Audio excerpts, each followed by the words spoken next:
can see that, actually. All right, spooky science. It is a great way to keep students excited about learning. And Larry Collins is live at Chesapeake High School in Essex, where some of Baltimore's county's brightest, they are showing off their science skills this morning, right, Larry? That's right. Good morning, guys. We've all seen one of these before, a video game controller. Have you ever created a video game? Take a look at this. That's exactly what these guys are doing. That's right. They're putting together all the code, doing all the hard work to make video games that are actually used in education. You know, a little bit earlier we showed you what the forensics class was doing. The video game they're working on right now is to help that class. Joining them is their instructor, Justin Patterson.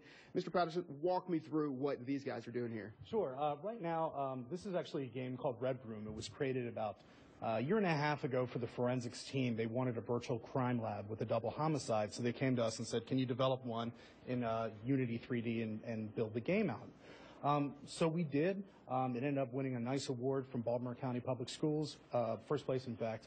But now is sort of the idea that we need to take it and modify it for mobile, which is quite a challenge. The game was originally created for a high-end PC, runs on the Xbox controllers like you guys saw.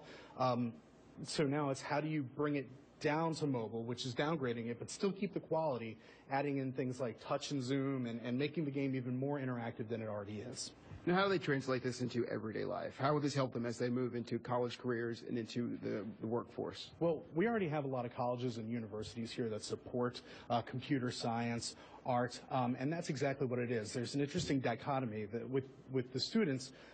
Part of them turn out to be excellent computer modelers and graphic designers. The other half end up being really, really good computer science artists, for lack of a better term. So you see this really interesting path sort of happen, and this is where they can go out into the career, into the colleges, into the internships. As you know, in Hunt Valley, we have a huge amount of independent game studios, and that's one place where they could go. All right. Tara Dwyer here. Tell us a little bit about the STEM program very quickly and how this is helping these students and students across the entire district and the county. Right. So Chesapeake High School was recently designated as a Maryland Business Roundtable STEM Innovation School, and as a result, unprecedented access to resources that will really help prepare students for the workforce. So we really encourage the real-world application of their course content and in bringing volunteers into the classroom so that students can see how what they're learning in school actually translates in the real world. All right. Sounds good. Now, these are the kind of technology that we could actually see implemented in police departments and for homicide detectives in the future. And these are the guys that could be doing that. I'm Larry Collins, Fox 45 Morning News. Back to you guys. All right, very interesting. Yeah.